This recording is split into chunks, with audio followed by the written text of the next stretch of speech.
Hello friends, வணக்கம் and welcome to my channel திவிஸ் kitchen. இன்றைக்கி நம்ம பார்க்க போகிறது ஒரு சிம்பிளான சிக்கன் கறி ரெசிபி தான். இப்போ வாங்க வீடியோக்குள்ளே போயிடலாம்.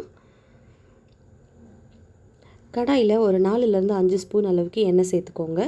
தாளிக்கிறதுக்காக நான் ஒரு 4 கிராம்பு, 2 பட்டை, ஒரு அரை ஸ்பூன் அளவுக்கு சோம்பு எடுத்திருக்கேன். இது எல்லாமே நல்லா பொரிஞ்சு வந்ததும் நம்ம ஒரு 2 வெங்காயம், மீடியம் சைஸில் இருக்கிற ஒரு 2 வெங்காயம் கட் பண்ணி சேர்த்துக்கோங்க. ஒரு 2 பச்சை மிளகாவை நல்லா கீறி இந்த மாதிரி சேர்த்துக்கோங்க. வெங்காயம் வந்து ஒரு 2லேருந்து 3 நிமிஷம் வரைக்கும் நல்லா மீடியம் ஃப்ளேம்லேயே வதங்கட்டும். நான் ஒரு 4 தக்காளி எடுத்திருக்கேன் நார்மல் சைஸில். அதை வந்து மிக்ஸி ஜாரில் போட்டு இந்த மாதிரி அடித்து எடுத்திருக்கேன். இந்த கிரேவிக்கு இந்த மாதிரி செஞ்சிங்கன்னா ரொம்ப நல்லாயிருக்கும். இது வந்து நம்ம கொஞ்சம் திக்காக தான் செய்ய போகிறோம். இப்போ அரைச்சி வச்சுருக்க தக்காளியை உள்ளே சேர்த்துக்கலாம். தக்காளி அரைச்சி சேர்த்துக்கிட்டா ரொம்ப நல்லாயிருக்கும். கிரேவியும் நல்லா திக்காகவே வரும். இப்போ ஒரு ஸ்பூன் அளவுக்கு கல்லுப்பு சேர்த்துட்டு ஒரு 2லேருந்து 3 நிமிஷம் இது நல்லா வதங்கட்டும். அந்த தக்காளியில் உள்ள பச்சை ஸ்மெல் எல்லாம் போகிற வரைக்கும் வதங்கட்டும். இப்போ நம்ம ஒரு 3 நிமிஷத்துக்கு அப்புறமா பார்க்கலாம். தக்காளி நல்லா வதங்கிடுச்சு. அந்த பச்சை வாசனை எல்லாம் போனதுக்கப்புறமா 2லேருந்து 3 ஸ்பூன் அளவுக்கு இஞ்சி பூண்டு பேஸ்ட் சேர்த்துக்கோங்க. சேர்த்துட்டு இஞ்சி பூண்டு பேஸ்ட்டோட அந்த ஸ்மெல் போகிற வரைக்குமே இது அப்படியே குக் ஆகட்டும். மீடியம் ஃப்ளேமில் வச்சே குக் பண்ணிக்கோங்க. இப்போ நம்ம மசாலா தூள் எல்லாமே சேர்த்துக்கலாம்.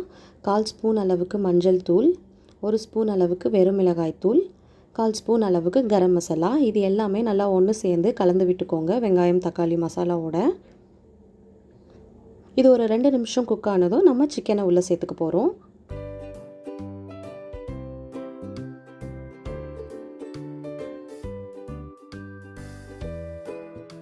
இது எல்லாம் ஒன்று சேர்கிற அளவுக்கு நல்லா கலந்து விட்டுட்டு ஒரு 5 நிமிஷம் போல் இதை மூடி வச்சிடலாம். சிம்மில் வச்சுக்கோங்க. இப்போ நம்ம ஒரு 5 நிமிஷத்துக்கு அப்புறமா பார்க்குறோம். சிக்கன்லேருந்து தண்ணி எல்லாம் விட்டுருக்கு.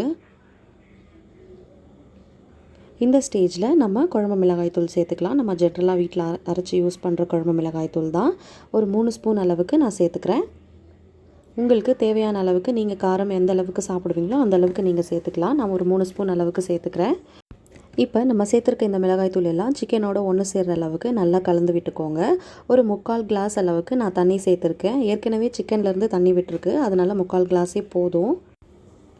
இப்போ ஒரு ஸ்பூன் அளவுக்கு உப்பு சேர்த்துக்கலாம். கொஞ்சமாக கருவேப்பிலை சேர்த்துட்டு ஒரு 10 நிமிஷம் போல் இது இப்படியே மீடியம் ஃப்ளேம்லேயே குக் ஆகட்டும்.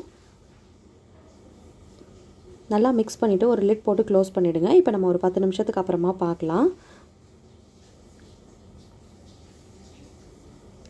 இந்த ஸ்டேஜில் ஒரு 2 ஸ்பூன் அளவுக்கு பெப்பர் பொடி சேர்த்துக்கோங்க.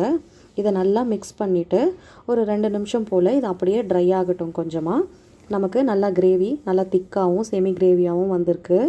இந்த கிரேவி வந்து நீங்கள் இட்லி, தோசை, சப்பாத்தி, பூரி, ஒயிட் ரைஸ் எல்லாத்துக்குமே ரொம்ப நல்லாயிருக்கும். இதை கண்டிப்பாக ட்ரை பண்ணி பாருங்கள். பிரியாணி கூடவும் இது ரொம்ப அமேசிங்காக இருக்கும். இப்போ நம்ம ஒரு 2 நிமிஷத்துக்கு அப்புறமா பார்க்க போகிறோம். நல்லா சூப்பராக பெப்பர் எல்லாமே அது கூட சேர்ந்து நல்ல கலராக வந்திருக்கு. சிக்கன் பார்க்கவே ரொம்ப நல்லாயிருக்கு.